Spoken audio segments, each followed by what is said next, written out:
let's jump into Thursday Night Football. Panthers at the Chicago Bears. Bears favored by 3.5.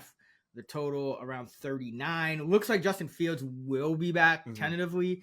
We're recording this on Tuesday, so not 100% confirmed, but he is practicing on a limited basis, and it's been kind of the expectation that this is where he would make his return. So that's something to monitor as well. But where are you going in the captain spot, Sean? I'm going with DJ Moore here, and that's assuming Justin Fields returns. I think if he doesn't return and it's Bagent, I might go a different direction.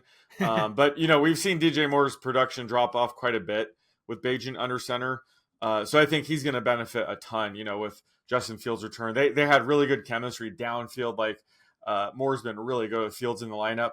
This is also a revenge game for him. So I think he's going to be up for that. So again, assuming Justin Fields does return, I'm going to have to lock in DJ Moore in the captain slot here. Yeah, I mean, revenge game, right? That's all it takes. Yeah. It'd be better if it was in Carolina, if we're being honest, but I'll take it. I mean, DJ Moore, this is his night, right? Didn't he go, what was it, 3 touchdowns and 250 plus yards on the last time he was on Thursday Night Football? So yeah, he hit my bet on the first play of the game. Yeah. So just all in on DJ Moore on Thursday night, baby. I'll go with Adam Thielen. Not a slate where there's a lot of guys to pay up for. And Thielen had somewhat of a down game. Still had 5 catches for the, 7th week in a row. He had 5 or more catches in a game, but only 29 yards last week. His lowest since week 1. I think it was Chad Millman's fault for mushing him because I don't know if you got a chance to see Convince Me. I'm sure you didn't, but for some reason, Chad is just, I don't know. We're talking about the Panthers. Him and Simon are talking about the Panthers, and he's like, yeah, Adam Thielen, the first 3 weeks, he didn't really do anything. And then these last few weeks, he's really stepped it up. And I'm like, what kind of fabricated narrative is this? Like, Adam Thielen's been balling out since all year. The second. Yeah, right. He had the 1 down week in week 1. That was about it. Mm-hmm. So, until last week. So I think Millman might have mushed him. So thanks for that, Chad.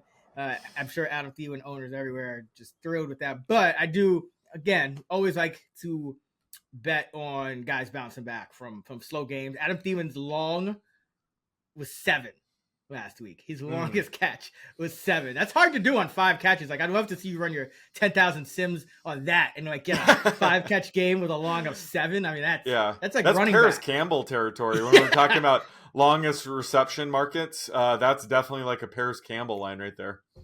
Yeah, longest faces on the sideline when Paris Campbell's targeted. But yeah, I love Thielen in the spot again. Just has been super consistent this year, even in a down, quote unquote down game last week. Still 5 catches. He's been his best in these road games. So maybe for DJ Moore, he'd love this game to be in Carolina. But Thielen has been thriving on the road, averaging 8.8 catches for 95 yards per game, with 3 of his 4 touchdowns coming in his 4 road games. 6.8 catches for 58 yards in the 4 home games. So I like Thielen to bounce back here. Where are you going for value? I'm going to go with Deontay Foreman here, and I think you could consider him in the captain slot as well. Yeah. Khalil Herbert might return here, which could obviously complicate the backfield a bit. But we saw, last week, Roschon Johnson was pretty much phased out. So Foreman has held him off, and I think Herbert's more likely to actually eat into Foreman's workload. But as of now, I think Foreman is the lead back. He's done nothing to really lose that mantle. So, it's a good matchup as well. The Panthers ranked dead last in DVO against the run. So, assuming Foreman gets the start here, typically the Bears give the starting running back 2 drives and they give the second guy the 3rd drive and kind of go from there. I could see him getting the hot hand easily here, considering he's been extremely good, and this is a very easy matchup. So I think, we could bank on him being a workhorse back again here. It's a short week, so if Herbert does return, maybe they ease him in. So maybe that does kind of suppress Foreman's rostership a bit. And this is also kind of a revenge game for him as well. So he has the hashtag revenge narrative, albeit it was a pretty short stint there. But, I think Foreman is the guy right now. Like, I think he's going to be the lead back until he struggles. And right now I just don't see that. So love him in this spot as well. Yeah, I mean, he enters the game with the hot hand. It's not even about getting the Yeah, hot that's hand. what I I'm mean, saying. he gets first crack is at the it. hot hand until somebody Yeah. cools him off.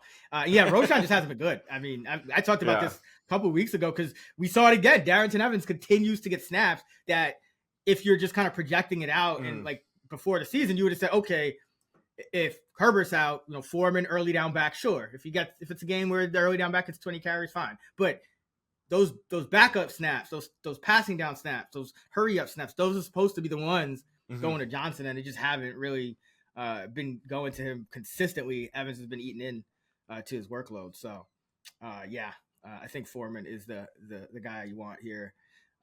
For value, I'm gonna go with Jonathan Mingo. He disappointed last week. I liked him, but it was just a disastrous day for the entire Panthers offense. It was a disastrous day for the Bryce Young truthers with CJ Stroud throwing for about 400 more yards than Bryce, 5 more touchdowns. Man, I mean, it's tough. It's crazy because I called this before the year. Like the Panthers were the team that I was just so down on for their organizational decisions, and it's just kind of playing out. I mean, you already benched the running back and the tight end that you signed the big money. Dion's working out great, so I'll give him. He's the only one, yeah. Yeah, it's been tough, but I do think Mingo, despite the down week, 1 catch for 5 yards on 4 targets, terrible.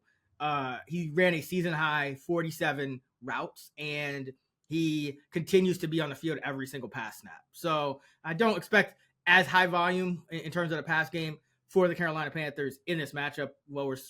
Probably expecting a lower scoring game against the Bears.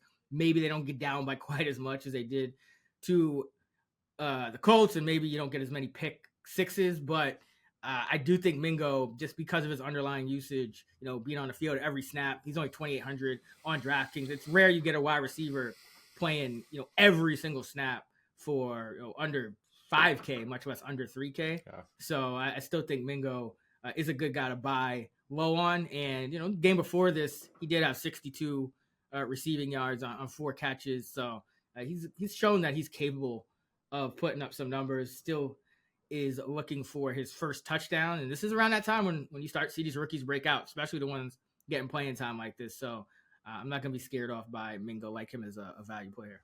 Yeah, and he's super cheap, cheaper than Roshan Johnson, the guy we've been bagging on. Yeah, and he's just a couple $100 more expensive than Tommy Tremble. So yeah, just on this slate specifically, like easily fit him in and still take all the few studs we do have in this game. So yeah, he's too cheap here.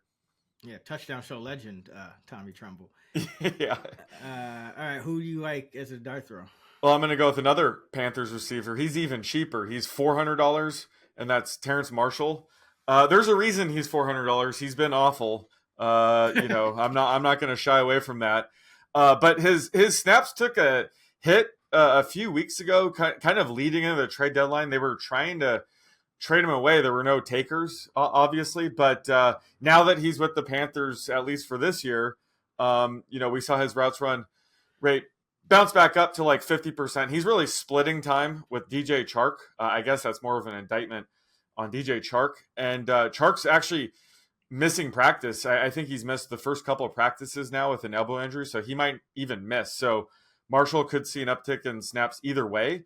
So I think he's worth a flyer here. He might be out there just running wind sprints, but if he does catch a few balls, at $400, you could do some real damage in the GPPs with that. I think his rostership will be fairly low because he hasn't done much. But in a spot like this, I do like taking a flyer on Terrence Marshall.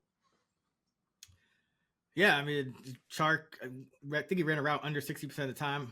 He did score a touchdown, but he's not 100%. It doesn't look like. So short week, not necessarily a good bet to get back there. I'm going to go with Tyler Scott here. He is 200, so he's min priced, and he's hasn't really done much in this passing game, but he's another guy that's getting a lot of playing time. Has run a route on just about 63% of the dropbacks on average over the past 4 games. So he'll be out there on the field as that number 3 wide receiver in 1-1 personnel. Velus Jones really struggling for the Bears. You do have Equinemius St. Brown maybe will be activated. So he's a guy that I would watch for too. If he does get, if he is active for this one, I would consider him over Scott because he had been playing over Scott, prior to getting injured. But whoever, it's going to be one of those number 3 wide receivers for the Bears for me. But right now, it looks like it's still going to be Scott for one more game.